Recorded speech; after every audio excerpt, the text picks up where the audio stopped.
She figured out how to get her money, but she didn't figure out how to get my money.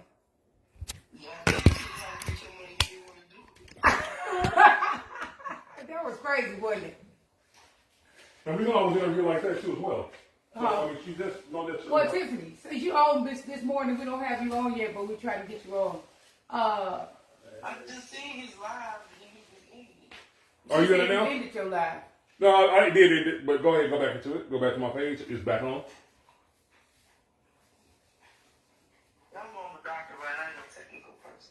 That's what I'm trying to tell him. Are you on my live now? We want to hear Tiffany, a little bit about Tiffany's story. Absolutely. When she get on we there. can bring it right here. I'm on there. Are you on Oh, mine? he is? All right, fantastic. Let's see. All right, one moment. That ain't pointing at me. I don't know what that's pointing at. Oh, it's not. Oh, okay. There you go. Good morning. This is the morning show with H2O and Dr. Butterfly. We're about to bring our guest on. Or No, that's the old one. Where's the new one at? Refresh my page. So click on my profile picture. I did pick up that picture, and then the video came on up. go out of it and then come back. Go to something Might have else to and hit then the come X. back on there. But nevertheless, we can always do it like this right here. If you can't get on. And you gonna cut that call. Which, Okay, who live I'm on now? I'm uh, on your live again. who's? Herman's? Yours. Mine? Okay, let's see then. Let's check. Yeah. Something's going on Facebook this morning because I normally do this. I'm looking at you on my laptop and my phone. Oh, okay.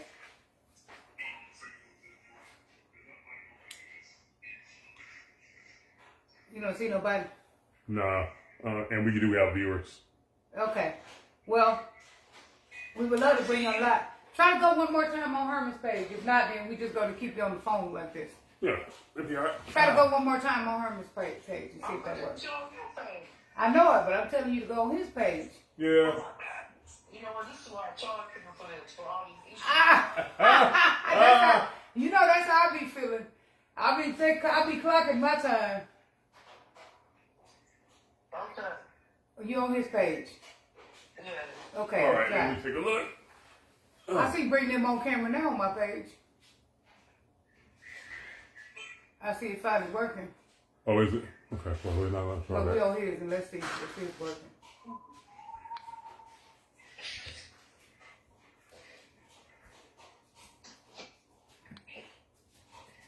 My Facebook was tripping this morning. Was it? Yeah, I think it's the problem with Facebook this morning. Okay, Tiffany, try So we're one going to more- stay on the phone. Try one more. Hold on, try one more time. We're just on going to stay my on the page. phone. We're just going to stay on the No, phone. try one more time, Tiffany, because it's saying on my page now. It say bring them on camera, like Oh, it's does it? working right. Yeah. Try one more time on my page. This is the last time. If not, we just keep you on the phone. Oh my goodness. Because we can hear just fine. Right I know, here. but try one more time on my page. This is crazy. Well, Facebook be tripping sometimes. Sometimes it don't work right, or it probably be the people using Facebook. It might be operator error. That's what I'm saying. Probably be the people using Facebook. Probably don't be fed up. I remember my friend told me that. Good morning, Karen. Good What we morning, was doing everybody there. that's joined our live. It's not showing us there's no live, but good morning to everybody. This morning, Happy New Year's to you all. I hope you had a safe and When you go wonderful on my holiday. page, Tiffany, do a heart or something. Huh? Heart? Do a heart or something. Send a heart. Send a heart or send a emoji. Or, We're just gonna do it like this, baby. We're Hold gonna on. be just fine. We're hold gonna do on. it like this. Hold on. Just give it one more minute. Hold on, One what more. are we doing? Because I want you to give it one We're more gonna back minute. this up right here. So I know. Tiffany, send me a heart. If you're on my page, send me a heart.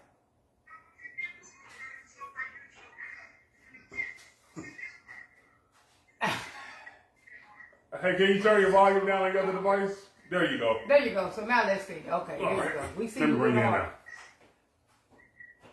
This is the way old people do stuff. If they don't, it still ain't sending it? Start broadcast. Yeah, it's a problem. It's a problem with Facebook this morning. Oh, it's probably with the person trying to run Facebook. But okay. This is a problem with Facebook. So, Okay. we're gonna leave it right here. Okay. You can So talk. Tiffany, because people can hear you. Can you tell us a little bit about yourself, Dr. Beard? Dr. Beard, I'm gonna call you Doctor because I don't like people when they don't call me Doctor. I be thinking they trying to be funny. Dr. Beard. Okay, something happened to the phone. What? It dropped.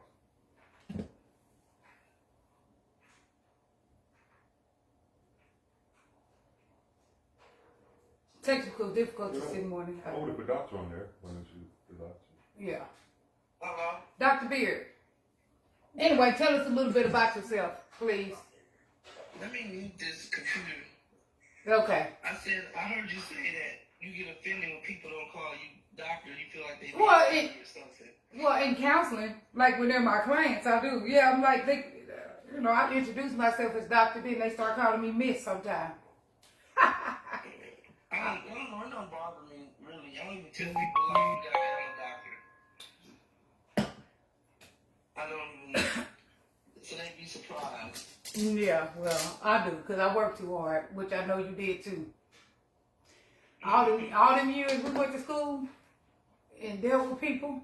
But I mean, I do it mostly with my patients because, they don't call their doctor, you don't call your doctor that you go see for your blood pressure. You don't start calling them Miss.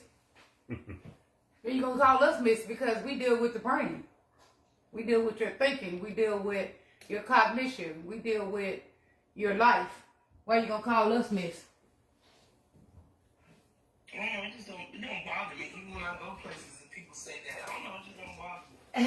I mean, it don't bother me when I go places. I'm talking about my clients. I'll be like, My clients, it just don't really yeah. bother me. Well, I make mine call me doctor. Because I work too hard. I work too hard and they ain't gonna, because one lady told me, I was talking about doctor, and she said, well, like you're not a regular doctor. Yeah, well, why not? What's the difference? We just deal with mental stuff, which still governs your body because, we know the body keeps the score. So anyway, can you introduce yourself? Tell the people a little bit about you, Dr. Beard. What you want me to tell them? My name is Dr. Tiffiny Beard. Okay. I have a doctorate in forensic psychology. Oh, wow. Well, psychology with specialization in forensic psychology. And a lot of people don't even know what forensic psychology, they think forensics, which is forensic is the science part of it. If you go to a crime scene and the forensic people are here trying to figure out who did the crime based on DNA and science. When the forensic psychologists go to the crime scene, they're trying to figure out the mindset of the person that either got killed or did the killing. So if you call it with Special Victims Unit, the Chinese dude, he's a forensic psychologist. Oh, okay. You said Special Victim Unit, the Chinese dude? Yeah, on SB, on Special Victims Unit, the SUV. Oh, okay. Okay. Yeah, I ain't. Forensic psychologist. Right, I ain't seen it in so long. I be sitting up watching first 48 hours every day. That's what I watch. SUV to me is something that you drive around, but Right. Hey, Jerome. SVU. SVU. Okay, I got you. So tell us a little bit about your story, because I know you have a story. And don't ask me what should you talk about, because you already know, because you're a speaker. You also have a fifth second chance. That looks very interesting. Can you speak a little about that during your conversation? But before you start, tell us about your story. Fifth second chance. Fifth second chance is my story. Fifth second chance is based off of before I became Dr. Beard, I had went to prison 5 times, and in and out, doing the same thing, expecting different results, thinking I was smarter than the system and everybody else. Which I was, but well, I mean, you're a doctor now, so you got the credentials to prove it. Yeah. Going back out of prison 5 different occasions, trying to, not really trying to apply any of the things that I was learning and being taught, because I go back to being content, being in a situation where you feel like you have to do the negative things you do to get ahead in life. When Bring me the other once I realized later that I didn't have to, do those. So prison, I was 39, and $200 of gate money. And just trying to figure it out, like, what am I gonna do? Because I know I just, God didn't create me just to go in and out of prison. It has to be something else that you're supposed to do for me. That I'm supposed to do. There was something. So I enrolled in school, and I didn't think I was gonna be successful at that because I was told that I was stupid and dumb most of my life. I barely made it through high school, so. I didn't think I was going to make it through the college, at the community college, but I went because one reason why I went, because I needed some, they said if you go to get financial aid, you go to school, you get financial aid, and I needed some money to get a place. But I was already in my mind thinking I was going to drop out, I was going to fail out anyway, so I was like, well, let me just get this one check because I'm going to end up, dropping out anyway because I'm going to fail. But when I started going to school, I realized that I really liked school and I wasn't dumb or stupid. That I really understood and comprehended what was being said and what was being taught. So when I got my first degree, my AA degree, I still, I went on and got my bachelor's degree. And what did you get your associate's degree in? My associate's degree is in alcohol and drug and other substances studies. And other substances studies. Oh, okay. And then I got my bachelor's degree in behavior applied science. And then I had this thing, maybe I could get a master's degree, and I got my master's in forensic psychology. And I remember one time in my life, I didn't even know the difference between a bachelor's or a master's degree. So I thought the master's came first and then the bachelor's degree, but that was back then. And then I wrote this book. I wrote my first book, Accepting an Apology You May Never Receive. Yeah. Tell me about your book. Because that's what we were talking about the other day is New Year's resolutions. We started talking about forgiveness. That's what made me think about you. And I said, my friend wrote a whole book about it. How do you forgive a person who don't even acknowledge they've done anything to you? Or something like that. Hard.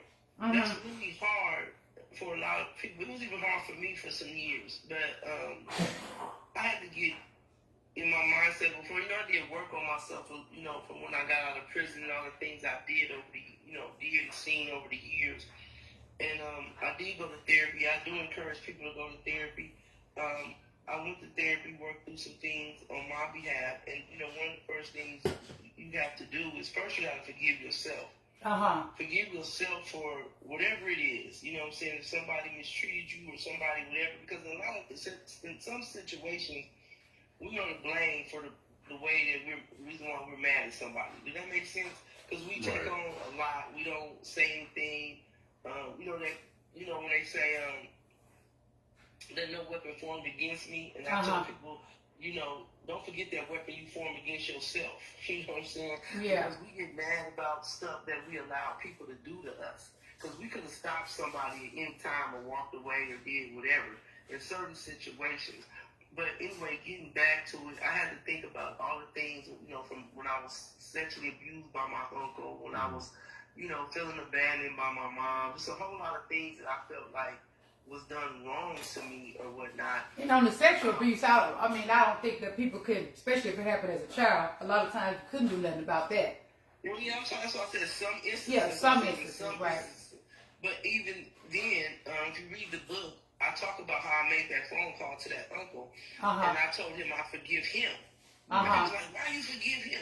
I said, I forgive him because I don't have to, when somebody bring up his name, I don't have to cuss, I don't have to talk bad about him, I don't have to... Right, you have control over that part. But I have to go back to the Bible. If I want God to forgive me, guess what? Who I have to forgive? Yeah.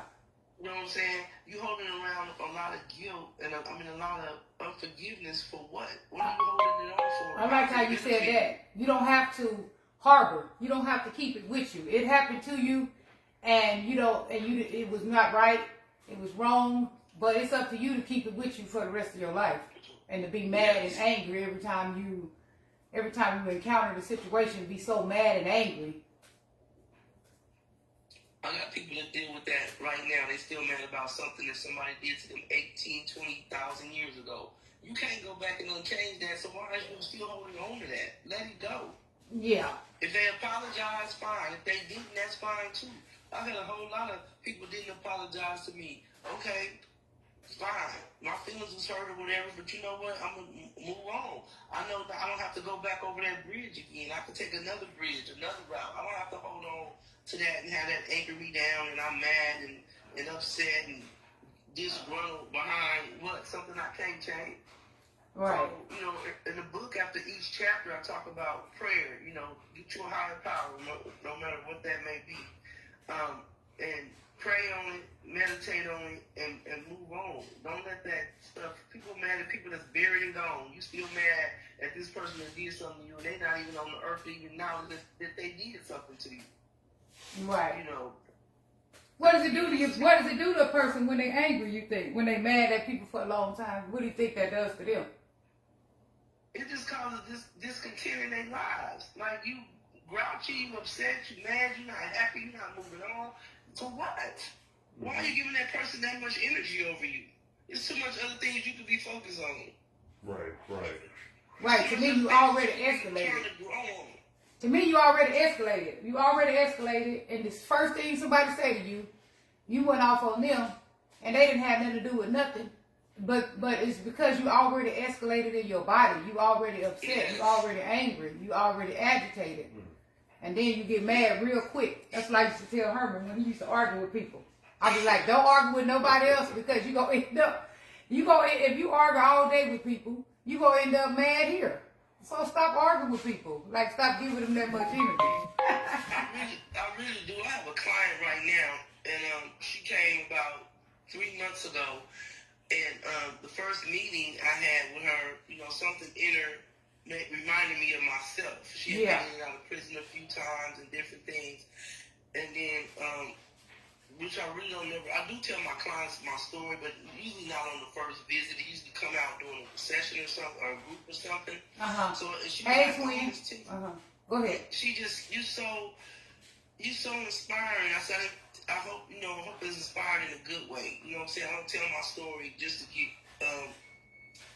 attaboys. I tell my story to hopefully help somebody.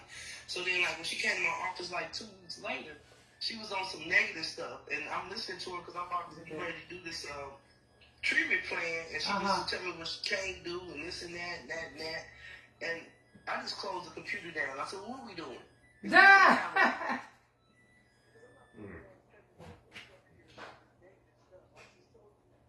My whole story. It's gonna be uncomfortable when you're trying to do things differently than what you used to do, right?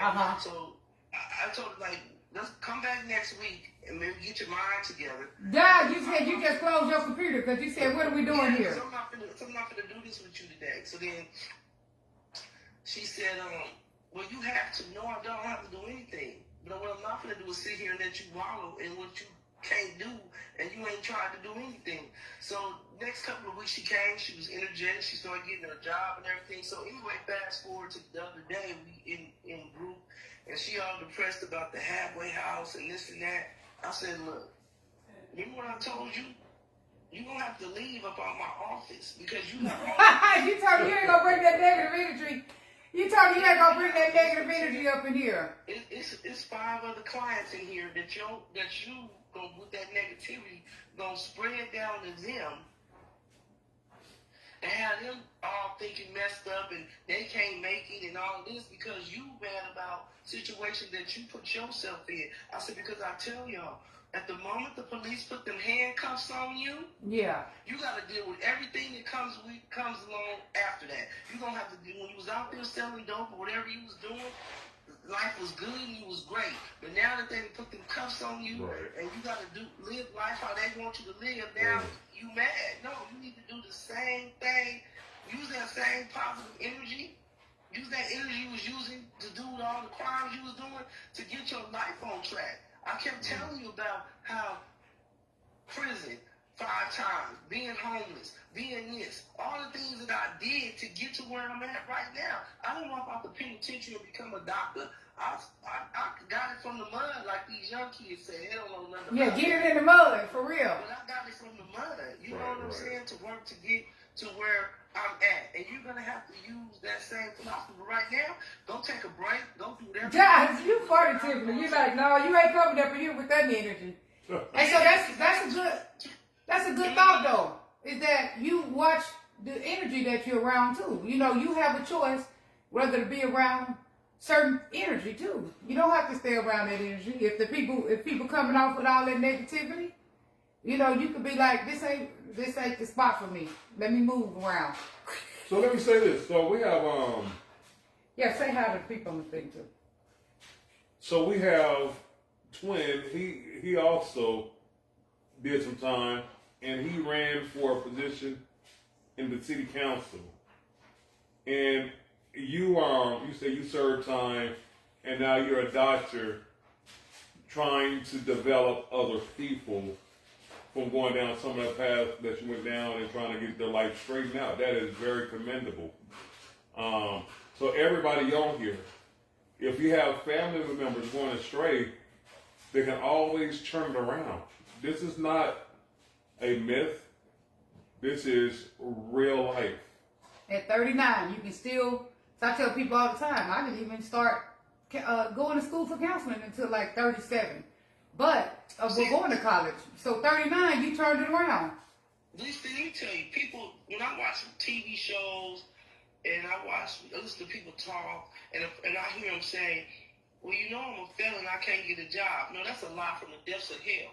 You can't get a job, you don't want a job. The problem that you have is you don't want to humble yourself. See, at 39, when I got out of prison, because I knew I didn't want to go back to the life I was having, I had to humble myself. I went and worked at Albertsons, and I was making $6.75 an hour at 39 years old. You know how humbling that was to try to have to work like that at that age and try to build myself, because I had never really worked a job, because I felt like, well, I'm gonna work this job. The money I'm making in one day, I can make it in about 30, 40 minutes. So that was my mindset. But when I started working, and let me do this, and let me got this job making $6.75, and then I went to another job making like $9 an hour. Then I went to another job making $12 an hour. And as I was moving along, I kept going up and up and up and up and up and up. You know what I'm saying? Yeah. And so people don't want to humble. They say, oh, I'm not. I had one client. I had a couple of clients sit in my face and tell me they're not working a minimum wage job. They're not doing this.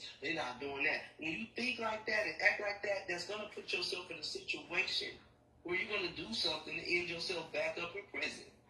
Yeah. And people don't, I can't get no job. Yo, go to McDonald's, Burger King, KFC, all the places hiring every day. And I'm not saying that that's where you need to stay. I'm saying that at that point, if that's the only job you can get, then that's the job you get. It's called a survival job. Let me get that job to be able to, you know, buy my hygiene stuff. At least give somebody in my family, wherever I'm staying with, you know, a little bit. Here go $50 toward the water bill. Something to do productive. But people don't want. They don't want that. They want. I want to make what you making right now. Right. You may luck up and get one of them good, you know, decent paying jobs. But if you don't, it's okay to start at the bottom and move your way up. And that's what I see, that people don't really want to humble themselves. They'd rather come home and stay with you and be like, Mama, I can't find a job. You see me going out every day, but you applying for jobs that you can't, that you don't even qualify for. I had this one lady tell me, I was getting my hair done, and I heard the lady behind her say, do you know any felony-friendly jobs? And I said, all jobs is felony-friendly. I said, because people got this conception that if Herman hires felon, if I go to Herman's job, Herman just gonna hire me because I'm a felon. No, that's not how it go. Herman may hire, don't have a problem with your background, but Herman also want to know what you bring to my table. What can you do for me? What can you do to enhance my business? And see, that's the problem. They don't have nothing to enhance the business. They just feel like you should just hire them just because they're a felon. You know how many jobs? Let me tell you something. When I started working, I never not had a job. Do you hear me? And I got 5 felons. I went to prison 5 times. I've never not had a job. I never had the chance where they told me, well, I can't find a job. I can't. No. Because I took the jobs that I was able to get, and I moved around accordingly. And then I went to jobs and got hired where They know I got felonies. Jobs hire people with felonies. Right. With felonies, but they want to know what you bring to. Yeah, because me and you had a job together, and that we didn't get our check on. That's why I didn't get my check. Them people still owe me money. You need to let that go. That's what I still want to fight that man. I want my, he still owe me like $1,500, something like that. You need to let that go.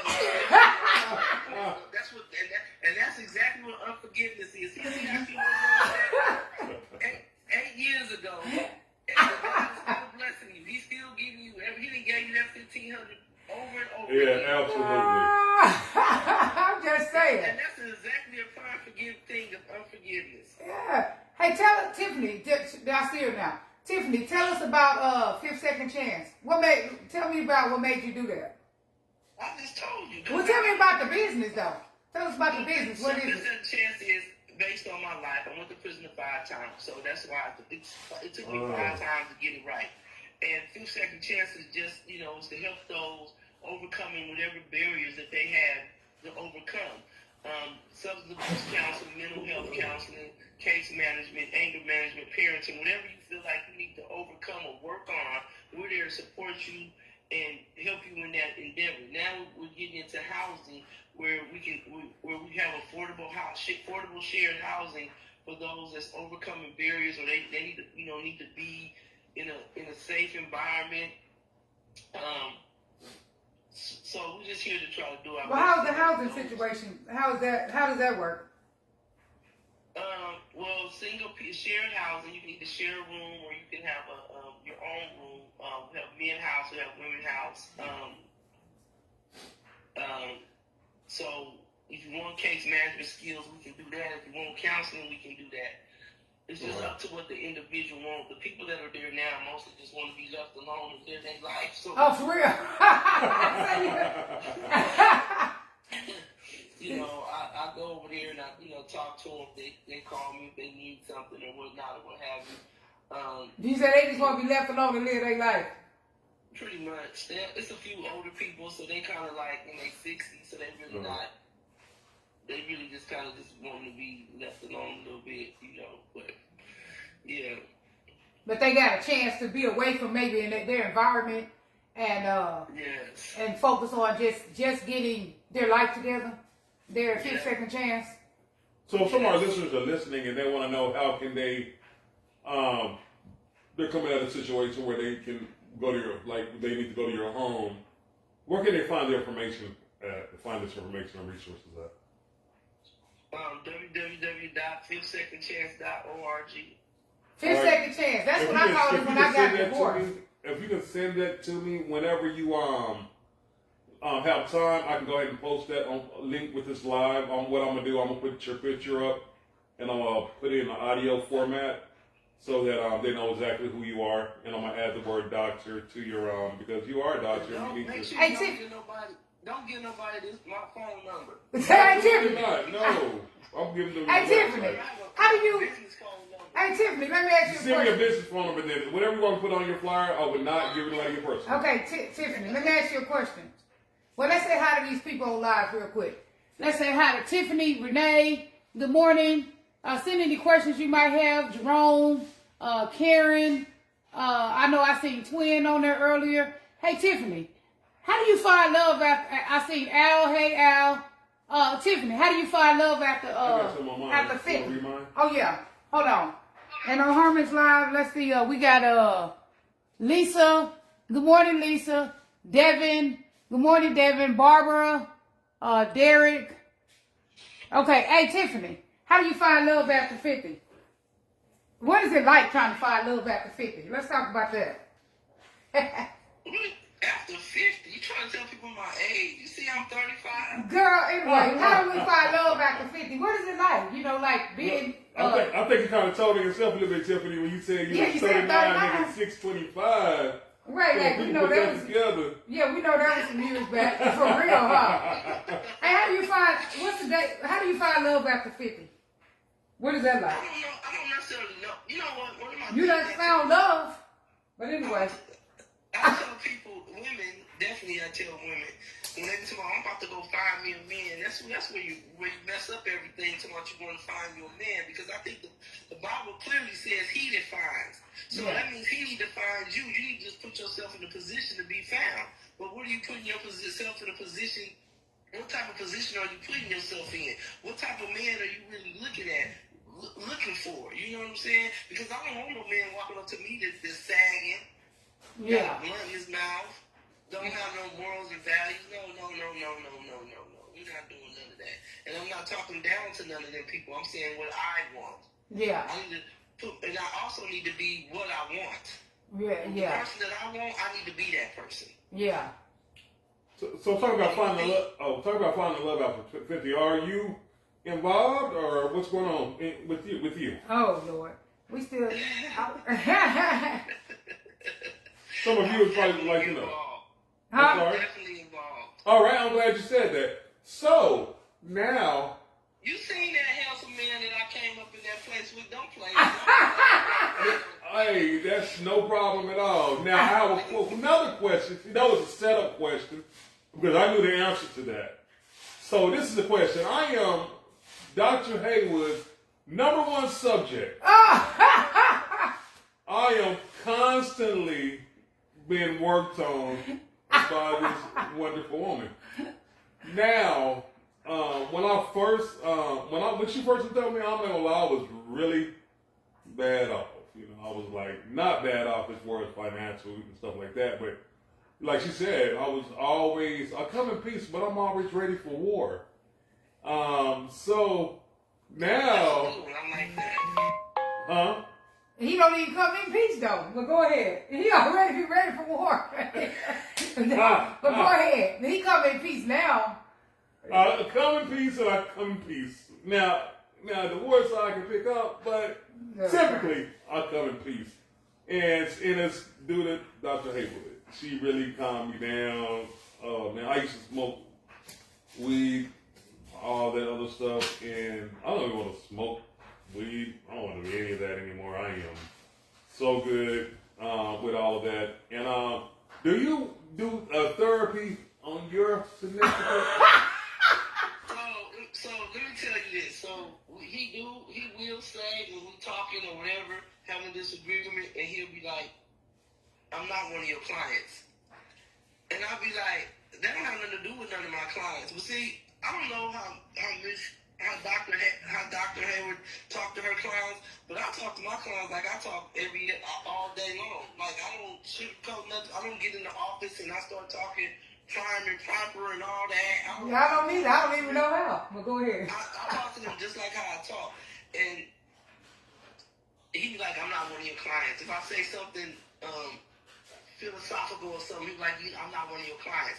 I'm not talking to you like you're one of my clients. You just taking the fact that I'm a doctor into consideration when it don't have nothing to do with that. Because I leave all that stuff at work. I leave my work stuff at work. When I close that door at the end of the day, that's where that stuff stay. And I go home and deal with whatever. I don't even got time for all that. Even in my general conversation with other people, they be like, "Well, you a doctor, what's the answer?" No, I'm not a doctor. And if I am a doctor right now, then you need to start paying me because I'm on the clock. Praise God. I ain't doing that's what I tell him. I'm not assessing him. I need your Blue Cross and Blue Shield to be assessing you. I'm not doing that for free. He think I do me. But go ahead, Tiffany. Tell him. Yeah, but I don't do that. And he'll say, now one time, about 3 weeks ago, we had a disagreement. And I think that's when you was out of town because I was calling you because I needed a counseling session. He called me and he said, "Let's just do a role play." And I said, "Okay, let's do a role play." And he was the client coming into my office, and I'm the therapist, and he was talking through the situation, and I really thought that kind of helped a little bit. It took me outside of my feelings and emotions and whatnot, and allowed him, I guess, to be more vulnerable, so to speak, in how he was feeling and what was going on. So that was a pretty good little exercise that we did. Yeah. All right, now can I ask you But this? you don't be assessing them. Okay, but you don't be assessing. So can I ask you this? So you said you tried to call Dr. Haywood for your own counseling session. What is the reverse on that one? How many times did you try to call you for a counseling session? Oh, plenty of time when I was... With me? Oh, no. You heard that? He said with him. He trying to be nosy. I'm just curious. I just want to get my report card grade. That's all I want to know. I plead the fifth on that. Oh, Lord. For real, you can't tell that. That's confidential. Yeah, that's confidential. That's my friend. You can't be asking me nothing about her like that. But I don't think I too much be contacting the emotion on you. I used to contact in the way back in the day. It was about me. That's not back. No, he just want to know about him. What do I contact him about him? But no, I mean, people do accuse us of doing that, you know, of assessing them. And that's why a lot of people be like, I ain't going with no psychiatrist or no psychologist. But I'm like, I don't be doing that. He just say I do that. But can I turn off being a therapist? That's because of the profession. They just feel like that automatically because of the profession. Don't nobody got time to be thinking about that. That stuff is draining. It really is. That's what they don't. That's what people don't understand. Like I tell him, like I'm retired at the end of the day. Right, you do. Yeah. Cause that is draining. That's a lot of work. Just listening to people all day. You be mentally and emotionally draining. You know, when you listen to a client telling you some things and you like, wow, you know, some people look at their life and like, I had a messed up life. But if you ever talk to some of these clients and the things that clients say, I had a client tell me her mom used to shoot up. And because her mom didn't want to shoot up by herself, she started shooting up her daughter at 13 years old. Right. You know, shooting her up with heroin and stuff. Drugs. Heroin and stuff. You know, that's a whole lot of stuff that be going on. You know, clients telling you a lot of stuff that's draining. So sometimes you get home from work, you don't even want to hear nothing. You want to hear nobody saying nothing about nothing. You want to even, you know, you want to decompress on your own or whatever. You bottled up and this going on, then still having to deal with your own life and, you know, in some cases your own demons. So it's not like we be assessing y'all every day and all that because we tired. That's just what y'all think because of our profession. Okay. But if I worked in the cafeteria, would you say that when I got home that I'm assessing you? No, you wouldn't. And I could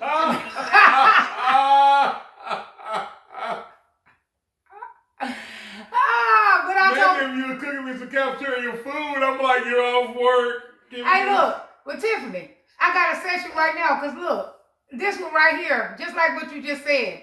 When we sitting there, like I'll tell them sometimes, look, I don't want nobody to talk to me. Seriously. Because, you know, you just be tired of people talking to you. It's just be annoying. Like, can y'all just give me some time to leave me alone? But yesterday he got mad at me because I thought we bleeding the fifth on things. Yeah, we bleeding the fifth, but he got mad at me because I was sitting here on this couch and I like to hear the TV playing in the background. Oh, God. And he wanted me to turn my TV off in my little space that I be in, and so he could do something. And I told him no, but he don't understand that sometimes you just need to sit there and for people to leave you alone and you to do whatever that's comforting to you, because our job is very draining. Mm-hmm. And you just need that comfort, whatever that is. And for me, the comfort is listening to a TV in the background tell a story. I'll be listening to the first 48 because it just tells a story, and that comforts me. And sit there and don't nobody bother me, and you know, like if I'm on break, you know, between my sessions. Right. And this one right here wants you to get up and do whatever he wants you to do. And I'll be like, no, can you just leave me alone? Mm-hmm. But anyway, then he gets upset. But I like that you try to tell him that do I yell? No, you don't be yelling, but still. But look, I like how you tell him that, you know, I mean, we be drained. Because people think we don't be drained. It's mentally and emotionally drained. So just think about, this is the kind of concept, like I tell people about the police. You got a police officer, they work 12-hour shifts. Here I go, and I go on my first call, and it could be anything. Somebody getting killed, a child getting hurt, or a woman getting hurt, boom. Then I go on my second call, and I got to chase somebody, or it's a dead person, and then I done seen that, then boom. Then I go to another call, and some more traumatic stuff come along. it's the same thing as a therapist. Here I go, I'm talking to you, and you telling me about whatever happened in your childhood or what's going on. Then I leave that session, the next person coming in, they telling me the same, some more traumatic stuff, and I gotta help them work through that. Or then you come with this person, and you got all that stuff in your mind, and you like, man. Then after you meet with that client, now you got to go back and write about it. Now you got to write a note about it. So now you didn't deal with that already double the time. So if I've seen 6 clients today, I done really seen them twice. So that's 12 times because I done sat with them. Now I got to write the note on them. Wow. If I get home, I'm still dealing with no telling what client number 2 then told me or client number 4 then told me. Now I'm at home and I'm trying to decompress, and here you come, want to be on some petty stuff. Hey, we have a hey, look. Somebody has a question. Can I bring them in? Yeah, and look, people don't even know, like, when I used to work at the Odyssey House, to me, that's the worst when you work with adolescents. The Odyssey House, just like you said, that lady with the drugs, them people was doing drugs with their kids. They were selling their kids. Yeah. That was real crazy. They would sell their kids for drugs and all that. And that was one of the most heartbreaking places that I ever worked at, where people they did so many terrible things to their kids. Like with the whole drug thing. As far as just selling them and prostituting them out. And by the time you hear that stuff, that used to be a really heartbreaking thing. Like, I can sometimes hear about grown people, stuff that they've been through, but hearing about kids and that kind of stuff, that's crazy. But he was, and he kind of talked like 50 Cent, right? Because 50 Cent took the wires out of his mouth. But the boy, his daddy broke his jaw when he was about 7 years old. And they never took him to the hospital, to get his jaw and them together because, of course, the father was going to go to jail. But when I was doing his assessment, he was telling me about all the abuse that his father put on them. It was just heartbreaking to me, you know what I'm saying? And for him to he's such a bubbly guy, you know what I'm saying? So I'm just so glad that some of the things that he went through, that everything is, it didn't break him. It didn't break him. I mean, he went to prison for selling dope and all that, but his spirit, you know what I'm saying? The way his spirit is different. But now, even then, him and his father, he done forgave his father for all the abuse that he put the whole family through. You know what I'm saying? Yeah. Because you ain't got time to be holding on to them grudges and this and that. It's crazy work, man. Right. You might not bring them around your kid, but even then, a lot of parents are better parents. They good grandparents. They were terrible parents. That's how, look, I was finna say, you might not bring them around your kids, well, if they were molested or something. But if they was abusive, when you was a kid, they probably a good grandparent. I'm just saying. Because, we was young and retarded when we was raising kids a lot of times. By the time we get old, we done chilled out. You know what I'm saying? Sometimes, even with my situation, that how me and my mom, how I told me, you talked about me and my mom and our relationship. And with just the mental, the mental and emotional abuse. Yeah. Even as an adult, I have to, be thankful for my mom because, as you're growing up, you feel those things, and as you get older, you still kind of deal with those. Talking, I have to, what? My mom didn't make me get high. She didn't sell my body. She didn't do a whole lot of things. Was there some things she could have done differently as far as I'm concerned? Yes, it was. But for the most part, can I say I was cared for? And even though it wasn't really no love in the household, I still was cared for. I still had a roof over my head, clothes, and I still ate. I still had shoes, and shoes. I still had my basic necessities and everything done. Which I didn't have a bad lifestyle. It's just there was no emotional and love attachment. You know what I'm saying? And I have to be grateful to my mother for that. You know what I'm saying? For what they did, though. For what she did do and work on the thing. I can't do nothing about what she didn't do or what I thought she should have done. You know what I'm saying? Yeah. Because some people say, my mama ain't never done nothing for me. And I tell people this, if your mama carried you, for one, don't never say nothing. Yeah. Because for one, if your mama carried you, either she pushed you out of her coochie or she got a stomach cut. I'm just saying.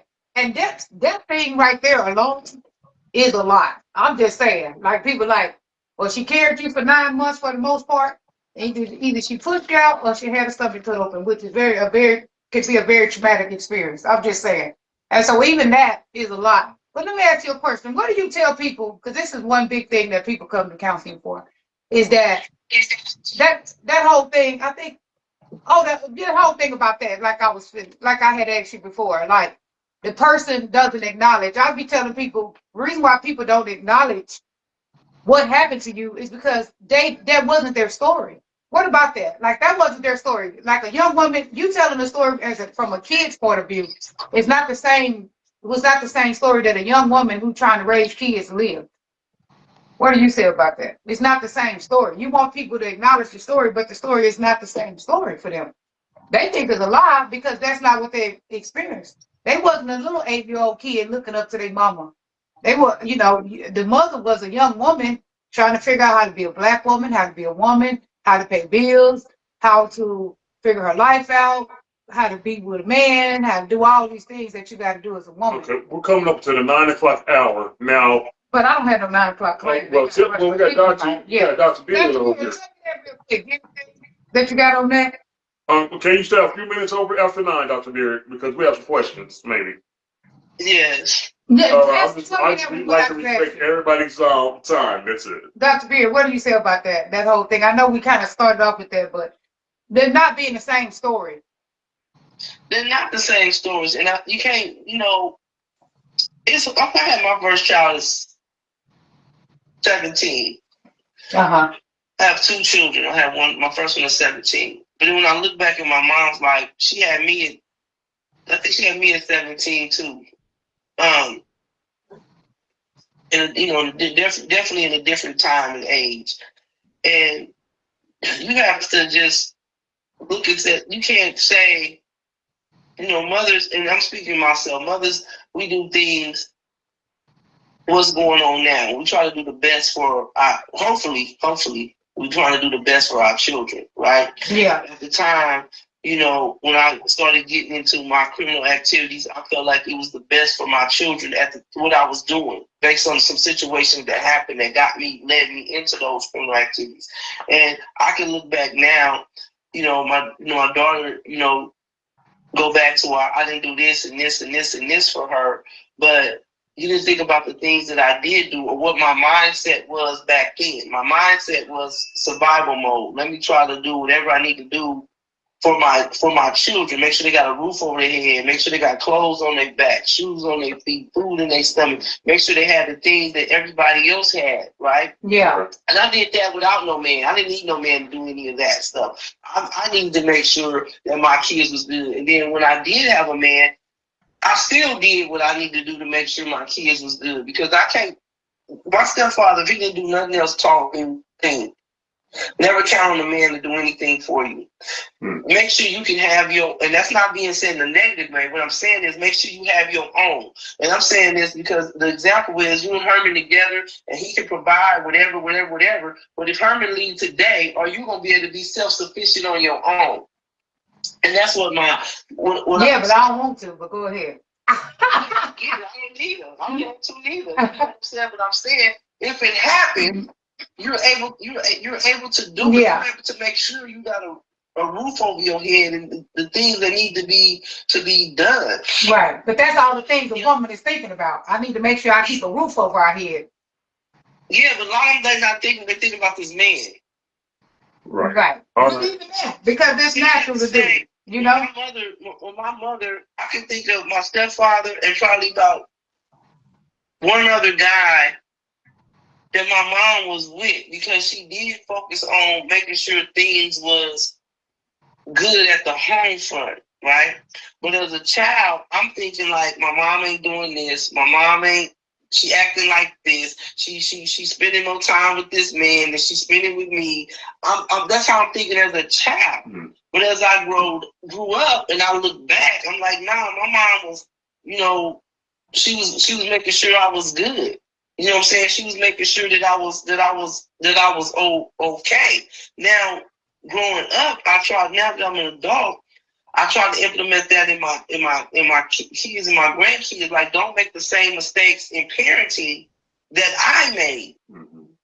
You know what I'm saying? Don't do this because that wasn't good for me. So I don't want it to not be good for my grandkids. Does that make sense? Right. I think we got some questions here. All right, That you ain't got anything. Hold on. Give us a moment. Thank you. Hey, that's a lot of good stuff.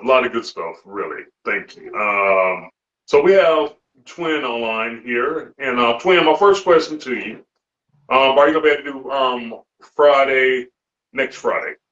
Oh, sure. Yes, sir. You are okay. Now, Mr. Hunter, what's this man saying on Jeanette's feed? He said men are needed. We not saying that. We don't need no man. Continuous establishment baby mama culture. all right. Let me go. No, that's Dr. Darren. Oh, Tiffany. That's Dr. All right. See, men get that twisted when we say we don't need a man. What we say, we're not saying we don't need a man. Y'all can't take that narrative and y'all run with it. It's not that we don't need a man, but really we don't. It's a want. Just like a woman is a want, a man. Well, I need one. But anyway, go ahead. Yes, I do. He's a want, not a need. You need to breathe. You need to drink water. Those are the things you need to do. And I need a man taking care of me because I don't want to do it. I'm like emotionally. That's the problem with society right now. You know? What I'm saying is, I'm not saying we don't need a man. They take that narrative and run with it. What I'm saying is, I don't need a man. Everybody, let's get it straight. If you can have somebody take care of them and lay up and not do nothing, yeah, everybody want that. Yeah, I don't mean financially. I mean emotionally, but go ahead. But I'm just saying, a lot of people say that financially. But what I'm saying is, when women say, I don't need a man, meaning that there's women that got men that's beating their ass every day. There's women. I needed her to bring me my coffee. Kids. Oh, wow. Really? You don't need. What I'm saying, when you say I don't need a man, that means I can be self-sufficient on my own until I can get the right man that can lead me in the right direction. Not just any old man. Well, not any man. I don't need any man, but I do need a man. When people say we don't need a man, they take that narrative and run with it. It don't mean that I just don't need a man. It means that I can do this on my own until the right person comes and helps me or can guide me, lead me in the right direction. But people don't look at it like that. Women say they don't need a man. No, that's not. Well, I be telling my clients to stop saying that. Dr. Gardner, you want to come in? I be telling my clients to stop saying that because stop saying it. He said need. Yeah, my thing is when you, to me, in my opinion, when a woman tell a man she don't need a man, to me, she just got rid of all the good men because most good men want to be needed. Most good men want to do things. They want to do things for a woman. They want to take care of a woman, not necessarily financially, but financially too, but in other ways. They want to be needed. So then you got all the deadbeat trifling dudes left who want something from you. Once you say, I don't need a man, in my opinion. I tell my clients, don't say it. Don't say, I don't need a man. Don't not let your man hear you. Don't let a man hear you say, I don't need a man. Because automatically, if he's a real man, he just put himself out the whole equation that, oh, you don't need a man, I don't want you then. First of all, I want to be needed. Most men want to be needed. Figure out what's the definition of a man. Because just because you a penis. May I interject? First we got to start there. What's the definition of a man? All right, let Twin answer this question. I'm glad let Twin answer this question. Go ahead, Twin. He's going to come in. Hey, Dr. Darren, let us know if you want to come in. Yeah, let me interject here. See, I mean, it seemed like my point, it continues to be exposed about our women and the way that you think about us. Even she would say, I mean, Mr. Tiffany, and no disrespect. Dr. Beard. Dr. Beard, yeah, Dr. Beard. Dr. Beard. Anyway, so I don't care nothing about we go ahead. Oh, you can't hear? Hold on. But no, even she would say what you don't want in a man. Yeah, you need a man. But see, the thing about it is that for some reason, we always come to the point where it's always what a man is not. A man is not one who don't do this. A man is not one that don't do that. But we always talk about what a man is not instead of what a man is. Yeah, you need a man. In order for us to survive in this world, men are needed. Shake with that comment, man. But I told my clients, don't ever say it. Shit, for real. Do not ever say you don't need a man. Don't even let it come out your mouth because you just read all the good men off, in my opinion. Because Right. Remember when I said, I'm trying to make. Okay. You can't say I don't need a man. I had a man, a dude when I was going to school. You know what that man? That man wasn't trying to pour into me. He wasn't trying to let me do my homework or let me study. He was trying to do what he wanted to do. He damn my agenda. So when we talk about I don't need a man, why these men get so emotional when a woman say that, we don't need any man. Yeah, we do. Dr. Garland said men are needed. That's the only way we change community is through men. But see the thing. The only way we change community is through men. But what type of man are you though? But see, that's the thing about it. Let me explain this to you. Everybody don't live. What type of man are you? The problem is what this is what happens. Bread, like I say, bread is bread all the way through the whole loaf, right? And so what happens is that what your standard of a man, right, is deducted, right? And this is why I need, when you start saying I need a real man, that means that you take away from the bread. You completely continue to take away from what it really is. A man is a man is a man is a man. Now but his behavior is not man-like. His behavior is not man-like. It's almost like when you tell somebody, man, you acting childish.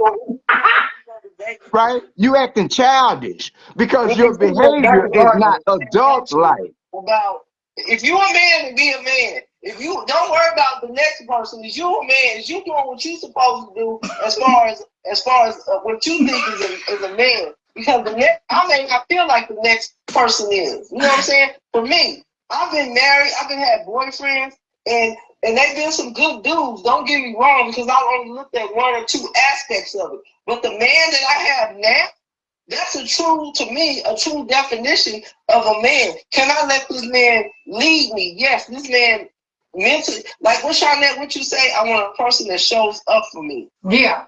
I don't want just anyone in my life now.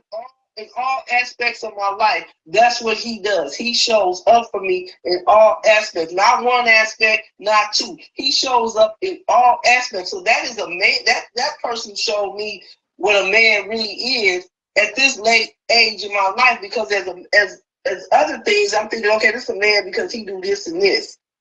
And now that I see the caliber of a person and a man, like that's what I'm saying. This man is this man. Would I go back to any of them other dudes that I messed around with? Hell no. Because I didn't came across somebody that I feel like, okay, this man can really lead me. He can really lead to. But what makes the difference? Follow. Let me follow him into a train wreck. Men was so upset when you say a man is not needed. And they're coming about that's the only way we change. Men are needed. No, we need to do. The men needs to work too. Y'all need a whole lot of work before for the community to change. Okay. Like, what work they need? To honest their kids and do nothing for their kids and go spend time with their kids. That ain't my kid. We can get into a whole rabbit hole about men.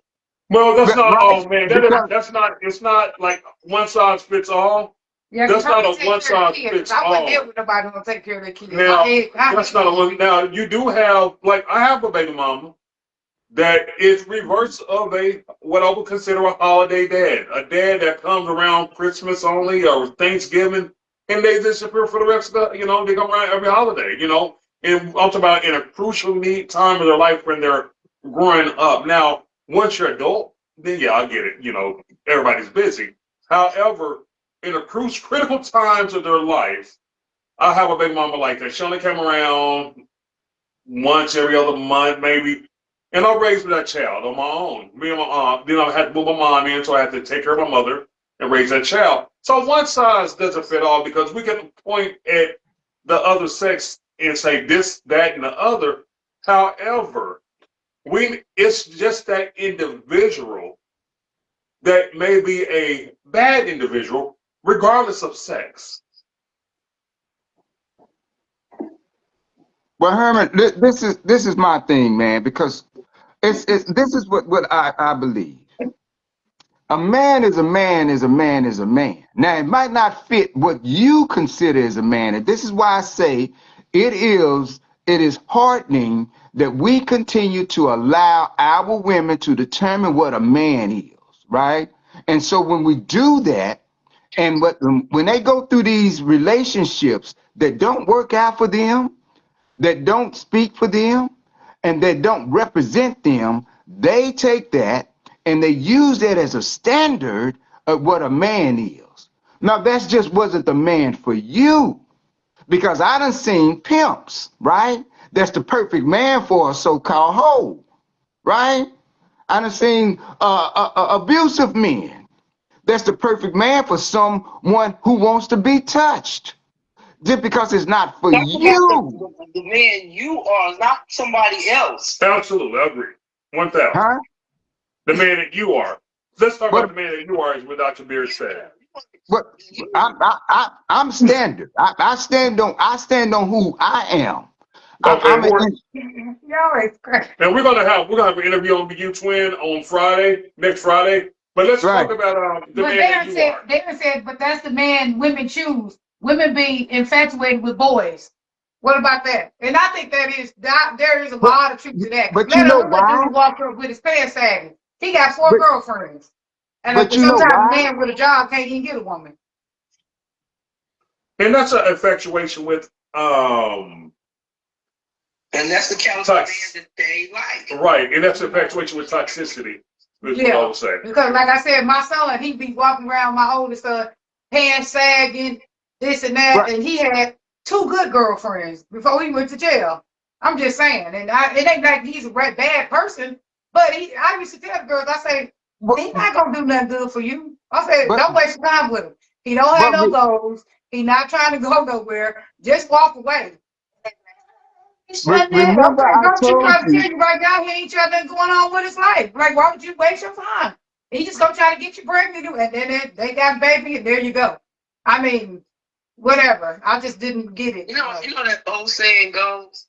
Yeah. What is it? If you walk like a duck and talk like a duck, it's a duck. If it don't apply, let it fly. Yeah. So when a woman say, I don't need a man, all men get upset. If you know you a man in every sense of the definition of whatever a man, then why are you getting all upset? If it don't apply, let it fly. When they talk about group women together about being this, and that, it don't apply to me, so it don't bother me. You know what I'm saying? I'm not going to.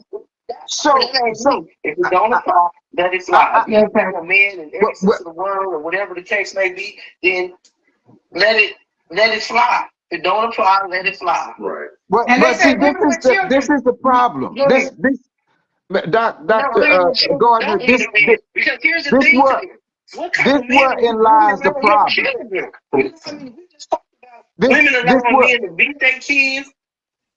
You don't need that a woman like that. See, when y'all make them blanket statements, you need to put something else on them. I don't want no man that's bringing trauma and chaoticness to my kids. But this is wherein lies the problem, right? You gotta understand. I mean, you deal with personalities all the time. You deal with situations all the time, right?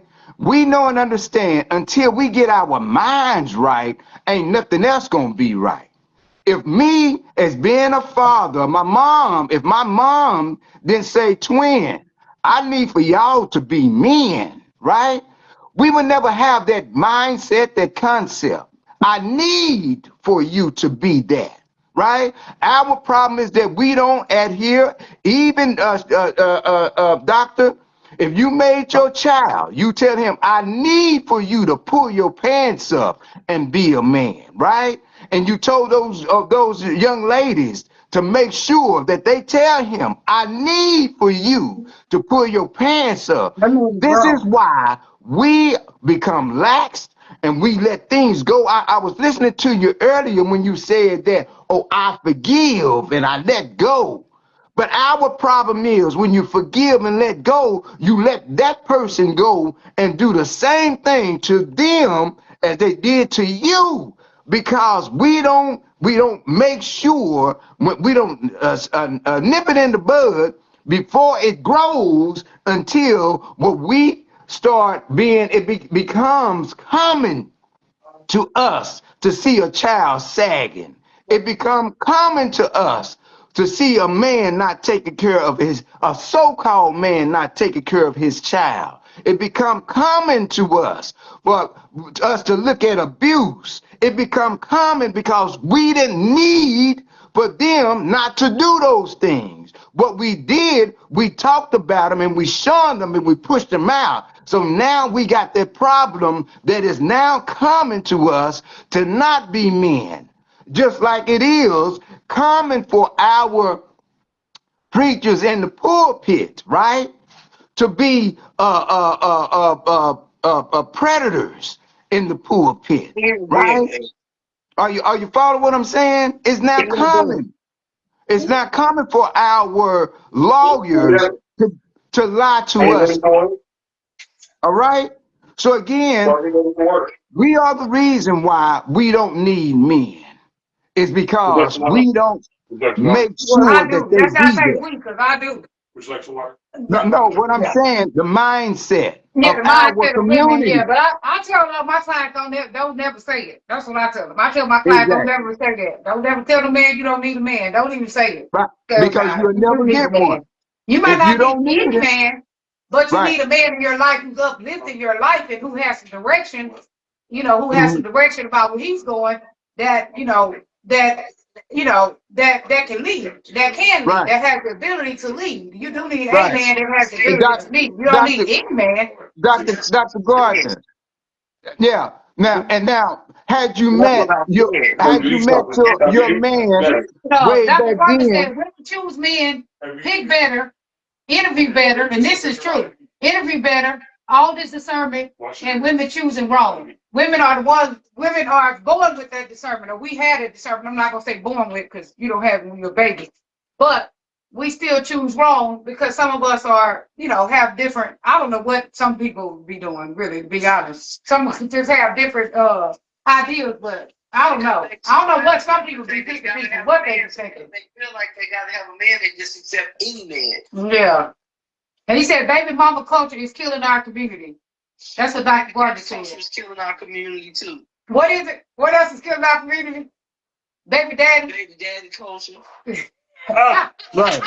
But see, Yeah, remember, it's both sides. Both sides be, women be picking bad men be running out. Both sides can be. It's easy to put the blame on the woman, and in some instances she is to blame, but a lot of instances the man is to blame too. So it ain't just about the baby mama culture. The whole culture is killing the community.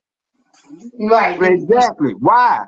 Because we done forgot about the need for us to rear and raise our boys to be men.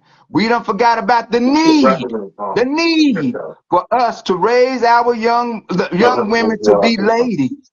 We done forgot about the need. You need for that to be what that is. We need men in our community. We need ladies in our communities. But if we don't have the mindset and feel like we don't need that, guess what? We would never have Well, we it. definitely do And need that's it. the Like Dr. problem. Gardner said, a woman raising children definitely do need a man. Because what I will say, yeah, later on I could have stopped my son from sagging, but at the same time, if I would have, been more focused instead of being so much in survival mode and working all the time, and I would have been more focused when I had, my ex-husband back then, and I would have been more focused on that relationship, that marriage, and then he probably would have been in my son's life in a way that he might have not been sagging. I couldn't stop him from sagging, but him being with a positive man who didn't sag, my ex-husband didn't sag, That could have stopped him from sagging, you know.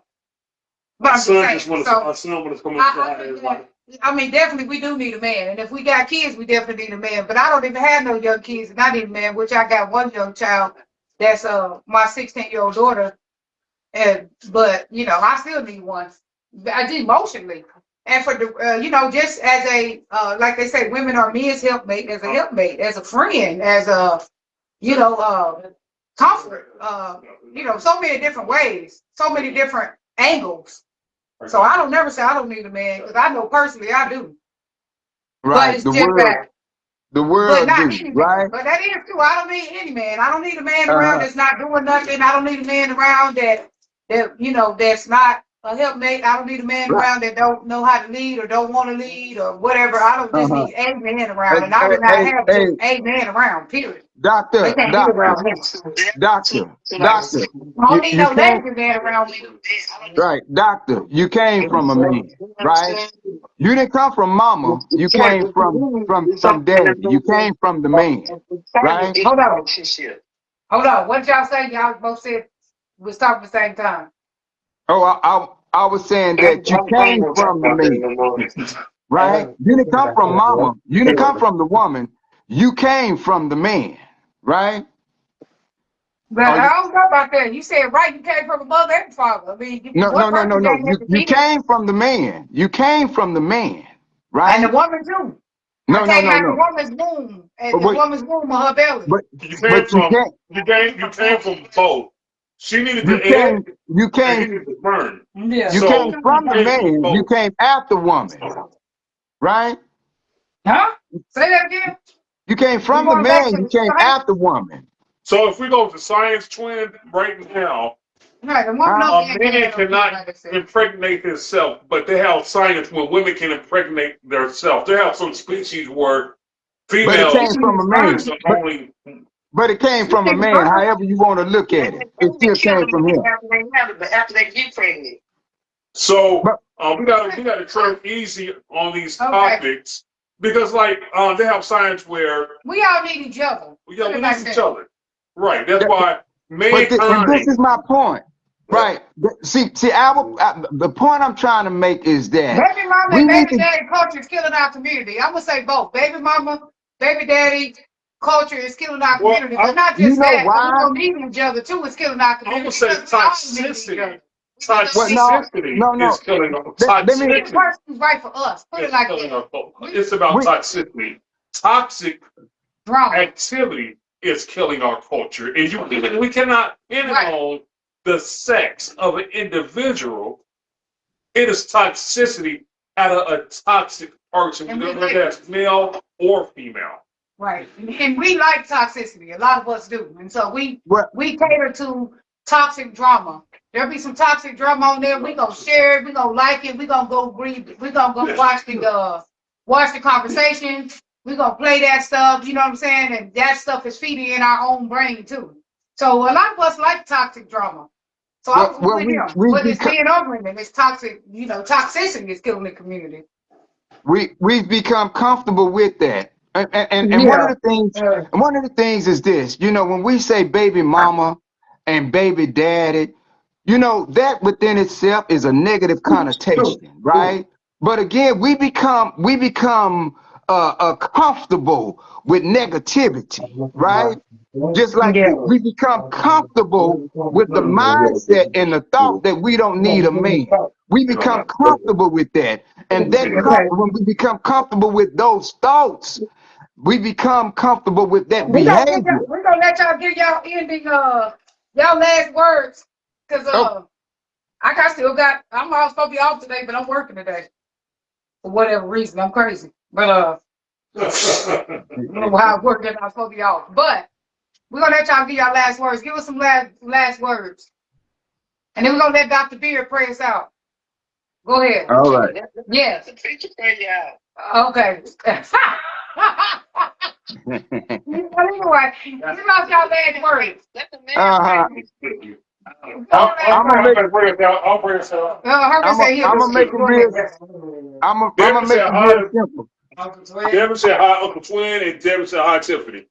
Devin, All come right. over here and say hi real quick. Come Come on. on, come over here real fast if you really want to say hi. Devin got him a job, y'all. He's not going to work. He trying to learn how to be a man. Yeah, we trying to raise a man around here. Look Go at him. ahead, sir. Go ahead, Sam. Get out, sit down. No, sit What's that down. with champion? Look at his hair. He looks like a young man. Look at his hair. He's looking like a young man. I've been working with this little guy. I've been working with this young man. Yeah. So look at him. He looks. We needed a man for Devin because at the end of the day, I mean, Devin is, you know, he's a grown young man, and a lot of times he don't really want to listen to me, but he listens to Right. Herman. You know He what I'm listen- saying? And I'm Amen. proud of you, Devin, for everything that you've done. I'm proud of you, okay, Hey, sir? all I can say is amen. He listened to amen. Yeah, he listens But to anyway- Herman. He can try to look at me like I'm getting on his nerves, and I tell him Well, something. that be your necessity right there. Yeah, right. I tell him something, he be acting like I'm getting on his nerves. But he listens to Herman. Herman tell him something, and he get right on track. Exactly. That's the necessity right there, doctor. Yeah. Yeah. Well, I ain't gonna be long. This is what I want to say. First of all, we need to get the baby mama, baby daddy. We need to get that concept out of our mind. Those are the parents of our children, right? We need to get that concept out of our mind because words, right? They interject and invoke spirits of negative thoughts and what have you. Baby mama drama and all that is a deterrent from that which we're trying to do and we're trying to build, right? Not having and understanding the necessity of a man is something that we must again abstract from our thoughts, right? In order to get it out of our community, the minds of our people must first, we start with the mind, right? And so we are needed, right? Because we're probably the only culture in the world that believe that we don't need a man, right? And so now what we need to do, we need to take that out of there because we are in need. And not only that, young men, I need for you to be a man. Older men, I need for you to be a mature man.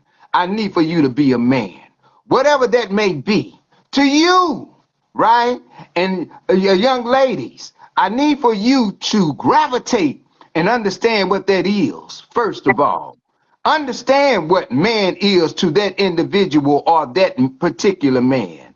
And then that's how you make your assessment as to where you want to be or if you want to be with that particular man. And same thing with the mature ladies, right? Even over 50, a doctor, you know what I'm saying? Once you understand what man is, right?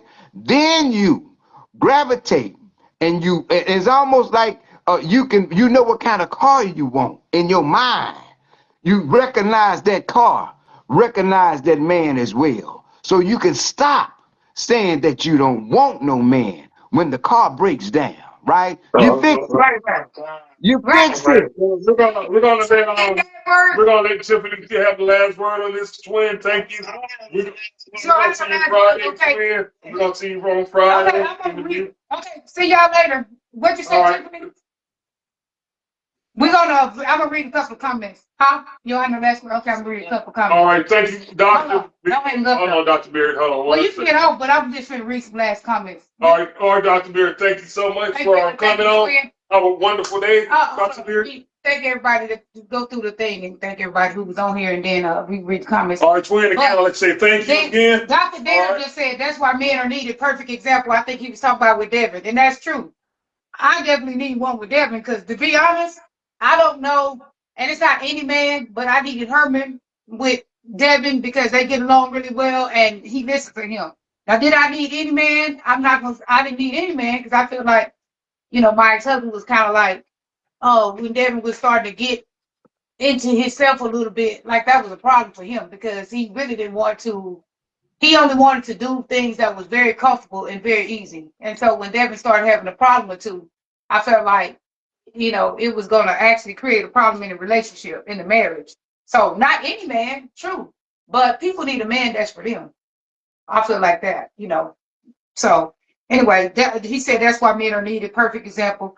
And Darren just said, the truth sometimes is negative and hard. and baby mama culture is killing our culture. Women have access to birth, and men have access to marriage. Okay, and I feel like both of them do. And women have access to marriage too if they if they not giving birth and they not sleeping, just sleeping with people. Because a man, if you find the right man, they want to be married too. Hey, we have an exclusive hot interview coming up next week with Do a commercial unknown about our guest. events. With an unknown guest. Commercial. And every second Sunday at Legacy Bar venue, we have our party. And every Wednesday. And it's January 11th. It's right? January 11th. Every Wednesday here in Houston, we have a class. First Wednesday is going to be Houston 2-step. Second Wednesday is 7. Third social Wednesday is effort. line dance. Class and social. Fourth is swing out. And every Wednesday from 8:30 on, we have open floor, and it's free to come in. Well, last but not least, on third Friday, I have a video shoot with my line dance. I have line dance partners working on my line dance as well, and that's to the VFW in Fort Worth, post 8911. You can do your comments too. And so the last one, Darren said, baby mama culture is killing our culture. Women, I read that one. Women have access to birth and men have access to marriage. Okay, go ahead. Any on yours, just thank the people for coming on. Right, I'd like to thank everybody for coming on as well. And I love y'all. Thank y'all for coming. We're going to see you tomorrow.